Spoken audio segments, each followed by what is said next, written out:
Philadelphia में एक औरत एक डिपार्टमेंट स्टोर में बच्चा जन्म देती है। जल्दी डॉक्टर आता है और बच्चे का चेकअप करता है, जो बिना रोके रोता जा रहा होता है। डॉक्टर हैरान होता है जब देखता है कि बच्चे के दोनों हाथ और पैर माँ के पेट में ही टूट चुके हैं। कई साल बाद डेविड न्यूयॉर्क में जॉब इंटरव्यू के बाद ट्रेन से फिलाडेल्फिया वापस जा रहा होता है। जब वो देखता है कि एक औरत उसके पास बैठने वाली है, तो वो अपनी शादी की अंगूठी उतार कर जेब में रख लेता है। दोनों स्पोर्ट्स के बारे में बात करते हैं और डेविड बताता है कि उसे पानी से डर लगता है और फुटबॉल भी पसंद नहीं है। वो उस औरत से फ्लर्ट करने की कोशिश करता है, लेकिन वो मना करके दूसरी सीट पर चली जाती है। फिर डेविड फिर से अपनी अंगूठी पहन लेता है। अचानक ट्रेन तेज चलने लगती है और सब कुछ हिलने लगता है। घर पर डेविड का बेटा जोसेफ टीवी देख रहा होता है जब खबरों में एक ट्रेन के डिरेल होने की रिपोर्ट आती है, जिसमें सब पैसेंजर्स मर चुके होते हैं। घबराहट में जोसेफ नोट्स चेक करता है और समझ जाता है कि उसका बाप भी उसी ट्रेन में था। थोड़ी देर बाद हॉस्पिटल में डेविड होश में आता है और देखता है कि एक शख्स का ऑपरेशन हो रहा है। एक डॉक्टर आता है और उसका मेडिकल हिस्ट्री पूछता है। डेविड बताता है कि उसे कभी कोई एलर्जी या बड़ी बीमारी नहीं हुई। डॉक्टर हैरान होता है कि डेविड इस एक्सीडेंट का अकेला बचा रह गया है, और सिर्फ बचा ही नहीं बल्कि उसे एक खरोंच भी नहीं आई। जब डेविड हॉस्पिटल के रूम से निकलता है, उसे उसका घरवाला इंतजार करते मिलता है। जोसेफ कोशिश करता है कि डेविड और उसकी मां ऑड्री हाथ मिलाए, लेकिन दोनों तुरंत हाथ छोड़ देते हैं।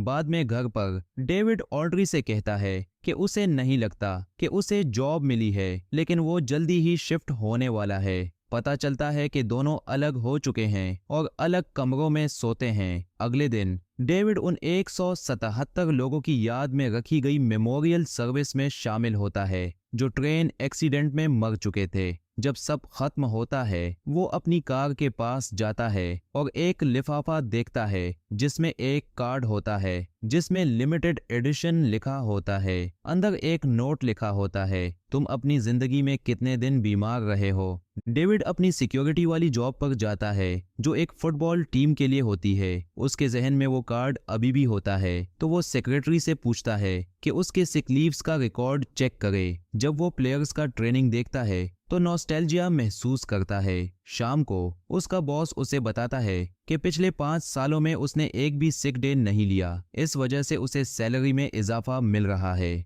उस रात डेविड ऑड्री से पूछता है कि क्या उसे याद है कि वो कभी बीमार पड़ा हो। ऑड्री सोचती है और कहती है कि कॉलेज से लेकर आज तक उसने एक दिन भी डेविड को बीमार नहीं देखा। फिर फ्लैशबैक होता है 1974 का, जिसमें वही बच्चा जो डिपार्टमेंट स्टोर में पैदा हुआ था अब एक टीनेजर है। पता चलता है कि उसे ऑस्टियोजेनेसिस है, जिसमें उसके सारे हड्डी बहुत नाजुक होते हैं और छोटी सी चोट से भी टूट सकते हैं। वो लड़का बाहर जाने से घबराता है क्योंकि उसे डर होता है कि कहीं फिर कोई हड्डी ना टूट जाए। स्कूल के बच्चे भी उसे मिस्टर ग्लास कह के मजाक उड़ाते हैं। उसकी माँ उसे अकेलेपन से निकालने के लिए कहती है कि उसने उसके लिए एक तोहफा बाहर रखा है। लड़का हिम्मत करके बाहर जाता है और देखता है कि वो तोहफा एक कॉमिक बुक है। उसकी माँ कहती है कि हर दिन जब वो घर से बाहर निकलेगा उसे एक नई कॉमिक बुक मिलेगी। आज के जमाने में यही लड़का बड़ा हो गया है और उसका नाम एलाइजा है। उसकी एक आर्ट गैलरी है जो कॉमिक बुक आर्ट के लिए मशहूर है। एलाइजा कॉमिक्स को एक अजीम आर्ट फॉर्म मानता है, और जब एक क्लाइंट एक कीमती पेंटिंग सिर्फ अपने 4 साल के बेटे को देने के लिए खरीदना चाहता है तो वो सेल कैंसिल कर देता है। शाम को डेविड और जोसेफ एलाइजा से मिलने जाते हैं ताकि उस कार्ड के बारे में पूछ सके। एलाइजा बताता है कि उसे डेविड की सेहत में दिलचस्पी है और उसे ये सुनकर खुशी होती है कि वो कभी बीमार नहीं पड़ा। मगर एलाइजा खुद एक बार चोट खा चुका है। कॉलेज में एक कार एक्सीडेंट में उसकी टांग जख्मी हो गई थी, जिस वजह से उसे फुटबॉल छोड़ना पड़ा। एलाइजा बताता है कि उसने पूरी जिंदगी कॉमिक्स का मुताला किया है और उसका मानना है कि सुपर हीरोज पुरानी तारीख से इल्हाम लेकर बनाए गए हैं। क्योंकि उसकी हड्डियां बहुत कमजोर हैं, उसे हमेशा लगा कि शायद कोई ऐसा भी होगा जो इसका उल्टा हो, यानी एक ऐसा शख्स जो अनब्रेकेबल हो। जब उसे पता चला कि डेविड ट्रेन एक्सीडेंट का अकेला सर्वाइवर है तो उसे शक हुआ कि शायद वो वही शख्स है। जोसेफ ये सुनकर बहुत एक्साइटेड होता है कि शायद उसका बाप एक सुपर हीरो हो, मगर डेविड को ये सब एक धोखा लगता है और वो अपने बेटे के साथ वहां से चला जाता है। उस रात डेविड अखबार पढ़ता है जिसमें एक्सीडेंट का जिक्र होता है और ये देखकर उसे अपनी पुरानी यादें याद आती हैं। वो अपनी अलमारी खोलता है जिसमें एक बंदूक और कुछ अखबार की पुरानी कटिंग्स होती हैं जो उसकी जिंदगी से जुड़ी होती हैं। पहली कटिंग्स उसकी फुटबॉल करियर की शुरुआत की होती है और आखिरी कटिंग उसके कार एक्सीडेंट की होती है। गाड़ी बुरी तरह से तबाह हुई होती है, तो ये सोचना भी मुश्किल है कि कोई इस एक्सीडेंट से जिंदा बचा हो। इसी वक्त ऑन्ड्री आती है और डेविड से पूछती है कि क्या वो किसी और के साथ था। डेविड इनकार करता है और ऑन्ड्री मान लेती है कि ट्रेन एक्सीडेंट के बाद उसके जज्बात बदल गए हैं। वो कहती है कि वो अपना रिश्ता दोबारा सुधारना चाहती है क्योंकि उसे लगता है कि डेविड का बच जाना एक नया मौका है। कुछ दिन बाद इलाइजा डेविड की नौकरी पर उसे मिलने आता है। वो कहता है कि ये सिर्फ एक इत्तेफाक नहीं है कि डेविड ने सिक्योरिटी का काम चुना है, ये उसकी फितरत है कि वो लोगों की हिफाजत करे। जब वो दोनों स्टेडियम के बाहर से गुजर रहे होते हैं, डेविड एक शख्स पर ध्यान देता है और सोचता है कि वो बिना सिक्योरिटी चेक करवाए वहां से निकल जाएगा। जैसे ही डेविड सोचता है, वो आदमी वाकई ही वहां से चला जाता है। एलाइजा सोचता है कि डेविड को कैसे पता चला कि वो आदमी हथियार ले जा रहा था, तो डेविड समझाता है कि उसको एक तस्वीर जैसी चीज दिखाई दी। असल में उसके अंदर एक फितरी सलाहियत है जो उसे महसूस करने देती है कि कोई कुछ गलत कर रहा है। एलाइजा इसे उसकी सुपर पावर कहता है, लेकिन डेविड को ये बात पसंद नहीं आती और वो उससे निकलने का कह देता है। जाने से पहले एलाइजा पूछता है कि क्या उस कार एक्सीडेंट में कोई और भी था, तो डेविड तस्दीक करता है कि ऑन्ड्री भी वहां थी। बाद में एलाइजा अपनी कार के पास जाता है और देखता है कि वो शख्स जो मुसल्लह था उसके सामने से गुजर रहा है। वो उसका पीछा करना शुरू कर देता है और उससे रुकने को कहता है, मगर वो शख्स उसकी बात नजरअंदाज कर देता है। एलाइजा अपनी हालत के बावजूद तेज चलने की कोशिश करता है, मगर फिर भी धीमा पड़ जाता है। जब वो शख्स सबवे स्टेशन में जाता है तो एलाइजा अपने जिस्म पर हद से ज्यादा जोर डाल देता है और गिर जाता है, जिससे उसकी बहुत सारी हड्डियां टूट जाती हैं। जैसे ही उसकी लाठी टूट जाती है और वो शदीद दर्द महसूस करता है, उसे नजर आता है कि उस आदमी की शर्ट हिलती है और उसके नीचे छुपी हुई बंदूक दिखती है, बिल्कुल वैसे जैसे डेविड ने कहा था। मैच खत्म होने के बाद डेविड घर जाता है और देखता है कि जोसेफ फुटबॉल खेल रहा है। वो उसे डांटता है और याद दिलाता है कि ऑन्ड्री को ये खेल पसंद नहीं है क्योंकि इससे चोट लगती है। फिर डेविड एक छोटा तजुर्बा करने का फैसला करता है और वेट उठाना शुरू करता है। पहले वो सिर्फ 250 उठाता है, जो सबसे ज्यादा है जो उसने कभी उठाया। जोसेफ हर बार और वजन डालता रहता है जब तक कि सब वजन इस्तेमाल नहीं हो जाता। जब उनके पास और वजन नहीं बचता तो वो पेंट के डिब्बे भी डाल देते हैं और आखिर में डेविड 350 उठा लेता है बिना ज्यादा पसीना बहाए।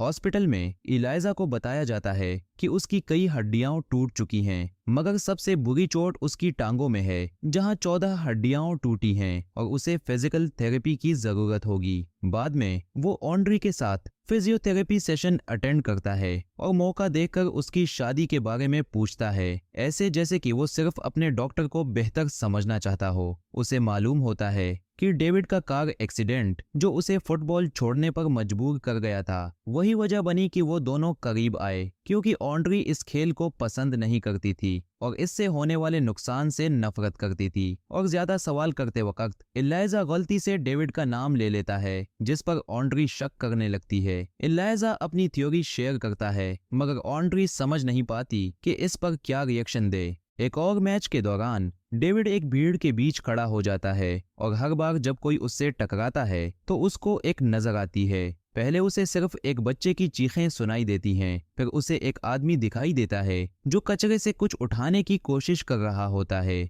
शक होता है तो डेविड उसे लाइन से बाहर बुलाता है और उसकी तलाशी लेता है, मगर उसकी जेबों में कुछ नहीं मिलता। डेविड समझता है कि उसने बेवकूफ़ी की और कोई भी सुपर पावर नहीं है। इसी वक्त डेविड को स्कूल से बुलाया जाता है क्योंकि जोसेफ चोट खा बैठा है। टीचर बताती है कि जोसेफ ने एक लड़की की मदद करने के लिए लड़ाई की जो उसकी नस्ल की वजह से तंग की जा रही थी। टीचर याद दिलाती है कि क्या डेविड उसे याद है जब वो छोटा था और स्विमिंग पूल में गिर गया था। 5 मिनट तक वो नीचे पड़ा रहा जब तक कि पैरामेडिक्स ने उसे जिंदा नहीं किया। इस वाकये के बाद स्कूल ने पूल के रूल्स बदल दिए थे और ये कहानी स्कूल के बच्चे एक अर्बन लीजेंड के तौर पर सुनाते हैं। ये सुनकर डेविड और भी ज्यादा यकीन कर लेता है कि वो एक आम इंसान है और कोई सुपर हीरो नहीं है।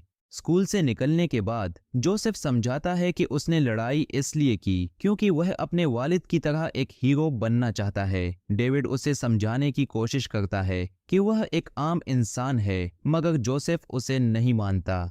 रात को ऑन्ड्री डेविड को बताती है कि एलियाह ने उसे सब बता दिया है, मगर इससे पहले कि वे इस बारे में बात कर सकें, वे देखते हैं कि जोसेफ ने डेविड की बंदूक उठा ली है और उस पर तान रहा है। वह साबित करना चाहता है कि डेविड को चोट नहीं लग सकती। जोसेफ कुछ सेकंड के लिए झिझकता है, मगर डेविड उसे बंदूक नीचे रखने के लिए राजी कर लेता है। अगली सुबह डेविड एलियाह से मिलने जाता है, जो फौरन तस्दीक करता है कि स्टेडियम वाला आदमी असल में गन लेकर आया था। एलियाह ये भी कहता है कि डेविड कार एक्सीडेंट में घायल नहीं हुआ था, बल्कि उसने झूठ बोला था ताकि वह फुटबॉल छोड़ सके और ऑन्ड्री उसे पसंद कर सके। डेविड एलियाह को कहता है कि वह उससे और उसके परिवार से दूर रहे और उसे याद दिलाता है कि उसे बचपन में न्यूमोनिया हुआ था जब वह गर्क हो गया था, जो यह साबित करने के लिए काफी है कि वह एक आम इंसान है।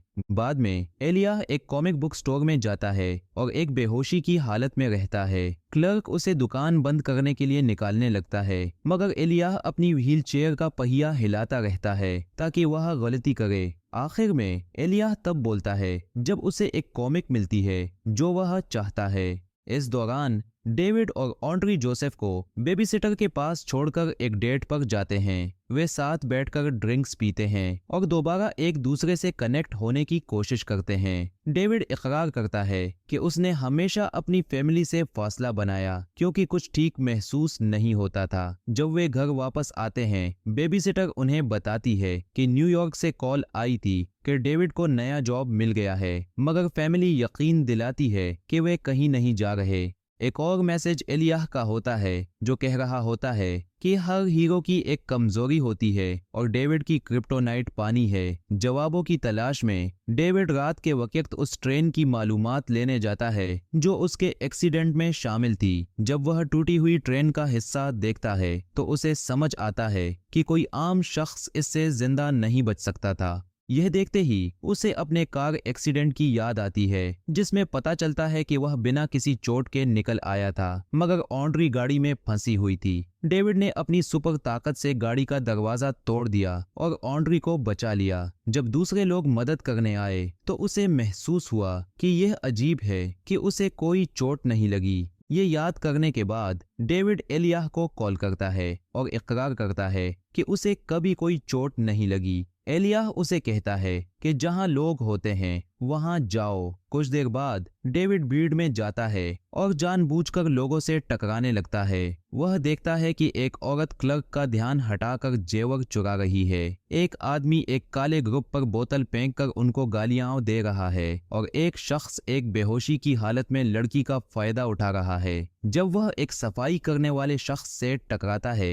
तो उसे मालूम होता है कि उस शख्स ने एक आदमी को मारकर उसका घर अपना बना लिया है। डेविड इंतजार करता है कि जेनेटर अपना काम खत्म करे और उसका पीछा करता है। जब वह घर के पिछले दरवाजे से अंदर जाता है, वही रास्ता अपनाते हुए डेविड भी अंदर चला जाता है और देखता है कि जगह बिल्कुल बिखर चुकी है। इसके अलावा असल मालिक की लाश अब भी सीढ़ियों पर पड़ी होती है। फिर वह कमरों का जायजा लेता है और 2 बच्चों को अलमारी में बंधा हुआ पाता है। डेविड फौरन उन्हें आजाद करता है और चुप रहने को कहता है। उसके बाद डेविड बड़ी रूम चेक करता है और देखता है कि माँ भी बंधी हुई है। बालकनी का दरवाजा खुला होता है और डेविड आगे बढ़ता है ये सोचकर कि शायद जेनेटर भाग गया है, मगर इसी वक्त जेनेटर पीछे से आकर डेविड को धक्का दे देता है, जिसकी वजह से वह नीचे गिर जाता है। डेविड देखता है कि वह एक स्विमिंग पूल कवर पर गिरा है जो धीरे धीरे उसके वजन से डूब रहा है। कपड़े के अंदर उलझा होने की वजह से वह तैर नहीं सकता और मुश्किल से सांस लेने की कोशिश करता है। अचानक पानी में एक लकड़ी नजर आती है जिसे पकड़कर वह बाहर निकलता है। पता चलता है कि ये बच्चे उसकी मदद करने आए थे। इसके बाद डेविड वापस बड़ी रूम में जाता है और जेनेटर को पीछे से पकड़कर उसका गला दबा देता है। जेनेटर छुड़ाने की कोशिश करता है और डेविड को दीवार से दे मारता है, जिसकी वजह से दीवार टूट जाती है, मगर आखिरकार डेविड उस पर हावी हो जाता है और उसे मार देता है। फिर वह माँ को आजाद करता है, मगर अफसोस कि वह पहले ही मर चुकी होती है। उस रात डेविड ऑन्ड्री को उसके कमरे से ले जाता है ताकि दोनों एक साथ सो सकें, क्योंकि अब उसे पहली दफा सब कुछ ठीक महसूस हो रहा होता है। अगले दिन सुबह जोसेफ देखता है कि उसके वालिदैन एक दूसरे के साथ बहुत प्यार भरा बर्ताव कर रहे हैं। जब ऑन्ड्री गाफिल होती है, डेविड जोसेफ को अखबार दिखाता है जिसमें जेनेटर की मौत की खबर होती है और एक राजदार विजिलेंटे की तस्वीर बनी होती है। डेविड तस्दीक करता है कि यह वही है और जोसेफ से कहता है कि यह राज किसी को न बताए। कुछ अरसे बाद डेविड एलियाह की आर्ट एग्जीबिशन पर जाता है और उसकी माँ से मिलता है, जो उसे बताती है कि दो किस्म के विलेन होते हैं, एक जो अपने हाथों से लड़ते हैं और दूसरे जो अपने दिमाग से लड़ते हैं। और उसे यह भी पता चलता है कि एलियाह उसे अपना दोस्त मानता है। फिर डेविड एलियाह का पीछा करता है और उसके ऑफिस तक जाता है, जहां एलियाह उसे पहली रात एक विजिलेंटे बनने पर मुबारकबाद देता है। वह हाथ मिलाने के लिए अपना हाथ बढ़ाता है और जैसे ही दोनों हाथ मिलाते हैं, डेविड एक हैरत अंगेज बात जान लेता है। एलियाह बहुत सालों से जानबूझकर हाथ से करवा रहा था ताकि एक सुपर हीरो ढूंढ सके, और उसी में वह ट्रेन का हादसा भी शामिल था जिसमें डेविड था। हैरान और सन्न रहकर डेविड आसपास देखता है और एलियाह की मंसूबाबंदी और रिसर्च देखता है। एलियाह तस्दीक करता है कि अब जब डेविड को अपनी हकीकत का पता चल गया है तो उसे भी अपनी असल पहचान मालूम हो गई है। वह डेविड के हीरो का विलन है। बिल्कुल कहानियों की तरह दोनों एक दूसरे के मुख्तलिफ होने के बावजूद कभी कभी दोस्त भी होते हैं। शायद मिस्टर ग्लास हमेशा से एलियाह का विलेन कोड नेम था। डेविड फौरन पुलिस को फोन करता है और एलियाह को एक क्रिमिनली इंसेंट इंस्टीट्यूशन भेज दिया जाता है।